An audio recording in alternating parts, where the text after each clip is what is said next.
राजस्थान में 2 स्थानों पर उपचुनाव के लिए मतदान हुआ। दोनों ही स्थानों पर राजनीतिक घमासान काफ़ी लंबे समय से चल रहा था। उपचुनाव में मतदान के बाद दरियावद और वल्लभनगर विधानसभा में राजनीतिक दौर थमा है, लेकिन राजनीति का परिणाम आना अभी शेष है। यहाँ प्रत्याशियों से ज़्यादा नेताओं में जंग हो रही थी।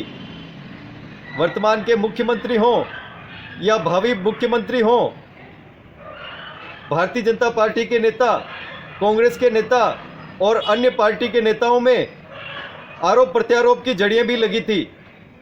क्या परिणाम आएगा और किस नेता का भविष्य चमकेगा, यह तो समय ही बताएगा। किस तरह के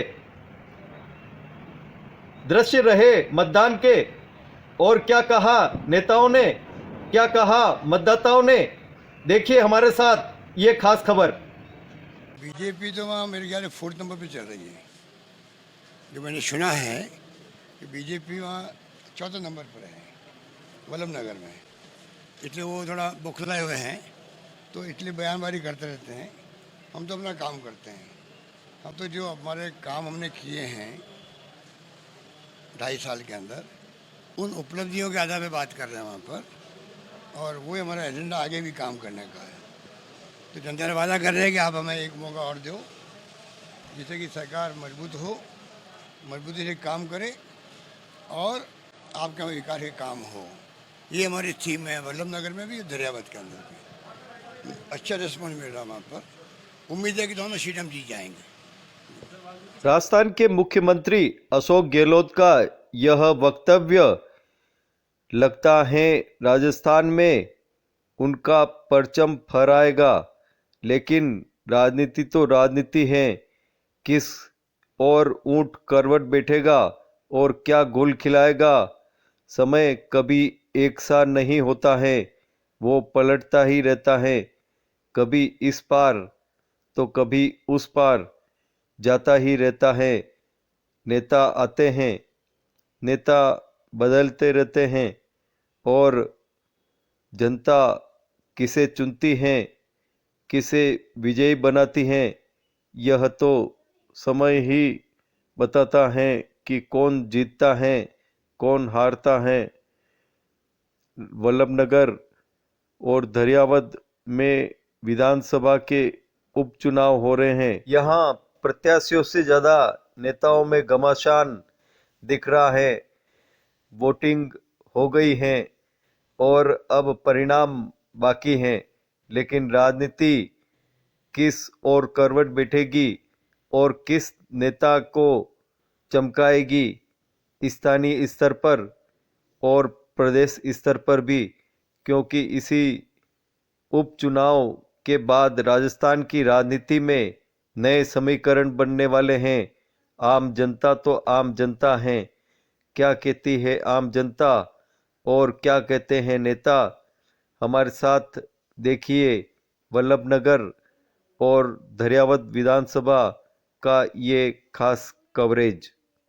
महाभारत में अभिमन्यु ने चक्रव्यूह को भेदा था और यहाँ चक्रव्यूह कौन भेदेगा और किस तरह से किसको जीत मिलेगी, किस तरह की राजनीति हो रही है और किस हद तक हो रही है, कौन प्रत्यक्ष रूप से मैदान में है, कौन अप्रत्यक्ष रूप से मैदान में है। वर्तमान की राजनीति कुछ कह नहीं सकते किस ओर जाएगी राजस्थान की यह राजनीति। मैंने ये देखा कि बाहर से भी जो लोग हमारे समर्थक हैं, बॉम्बे से भी अभी बस में काफ़ी लोग आए हैं और वो भी अभी वोट दे रहे हैं। तो उत्साह है और लोग चाहते हैं कि बदलाव हो, क्योंकि पिछले 3 साल में एक वैक्यूम सा हो गया है और लोग बहुत परेशान हो चुके हैं। क्या लग रहा है इस बार आपको सर यहाँ पर इंडर? निश्चित जीत है हमारी जी। अनुभव बहुत अच्छा रहा। जिस हिसाब से गांवों का प्यार मिला, युवाओं का साथ मिला, माताओं का आशीर्वाद मिला, बहनों का प्यार मिला, उस हिसाब से भारतीय जनता पार्टी 2 तारीख को अपनी जीत को लेकर आश्वस्त है। और मैं आपको ये बताना चाहता हूँ कि इस बार गांव के लोगों ने मानस बना लिया कि गांव के बेटे को विधायक बनाकर जयपुर भेजने की तैयारी कर चुकी है। लोकतंत्र की जड़ें गहरी हैं और आस्था भी लोगों में अपार है। यही आस्था उन्हें खींच लाती है मतदान केंद्र पर, चाहे उम्र कुछ कितनी भी हो। ये तो बहुत बढ़िया है कि अभी भी 100 वर्ष की एज में भी ये वोट देने के लिए यहाँ आए हैं। पेट्रोल गैस वैस महंगा हो रहा है और बहुत परेशानी आती है, जाने आने की दिक्कत रहती है। और वैसे वहाँ ठीक है जमाना से थोड़ी समस्या, थोड़ी नल गंदा आता है, पानी हम बाजार का रखवाना पड़ता है, काम में लेना मुश्किल रहता है, वो पानी की थोड़ी बढ़ोतरी नहीं होती है। तो जो वो सुनते ही नहीं हमारी, कहते हैं तो सुनते ही नहीं। हाँ करेंगे वोट का टाइम आ जाता है फिर कह देते हैं, बाद में वापस वो समस्या निकालते ही नहीं हमारी।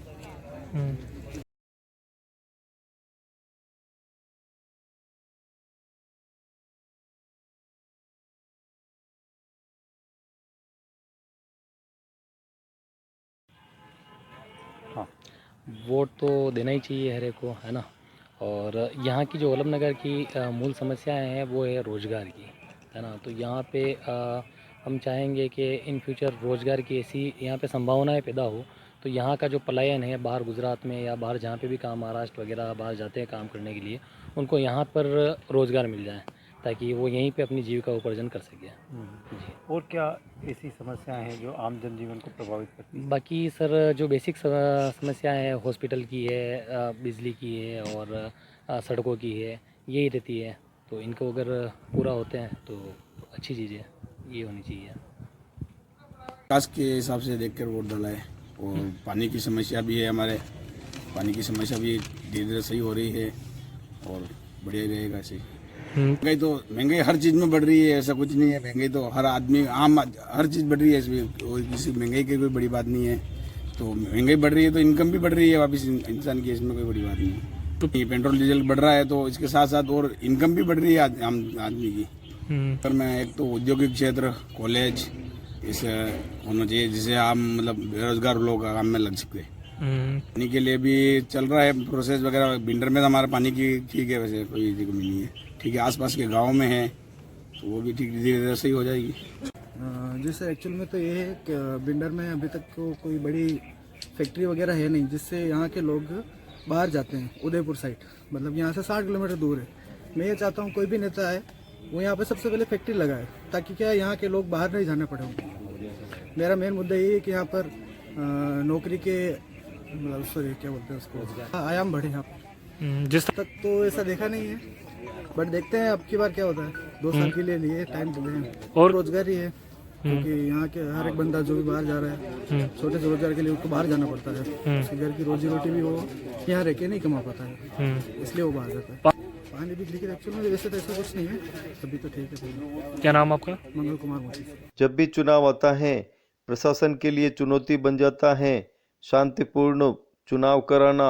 इसके लिए व्यापक तैयारियां की जाती हैं और जब तक चुनाव की प्रक्रिया सभी प्रकार से पूरी नहीं हो प्रशासन की टीमें लगी रहती हैं दिन रात और खूब मेहनत करती हैं। क्या कहना है जिला परिवहन अधिकारी कल्पना शर्मा का? वल्लभनगर विधानसभा उपचुनाव में हमने कल पोलिंग पार्टी के लिए बसों की और क्रूजर की व्यवस्था की थी। टोटल 110 वाहन हमने आवंटित किए थे जिसमें 95 बसें थी और बाकी क्रूजर थी जो आज मतदान करने के पश्चात वहाँ से रवाना हो रही है। अभी भी हमारी ये बसें खड़ी हैं जो शटल व्यवस्था के रूप में सेवाएं प्रदान करेंगी। अभी ये जहाँ पर ईवीएम जमा होगा, सामग्री जमा होगी, वहाँ पर ये बसें खड़ी रहेंगी और जितने भी वाहन प्रभारी और जो भी कार्मिक आएंगे उनको उदयापोल, सूरजपोल, चेटक वहाँ पर छोड़ने का कार्य करेंगे ताकि अपने घर पहुँचे। मकसद है कि जितने भी बेचारे जो इलेक्शन करके हमारे कार्मिक आ रहे हैं उनके सहयोग के लिए हमने पूरी व्यवस्था कर रखी, बसों की व्यवस्था कर रखी। जैसे ही वो ईवीएम जमा कराएगा, सामग्री जमा कराएगा, यदि उसका खुद का साधन है तो वो जाए, अगर उसके पास साधन नहीं है तो बस के माध्यम से वहाँ पर पहुँचे। मतदान संपन्न होने के साथ सभी को परिणाम का इंतजार रहता है। कौन हारेगा, कौन जीतेगा,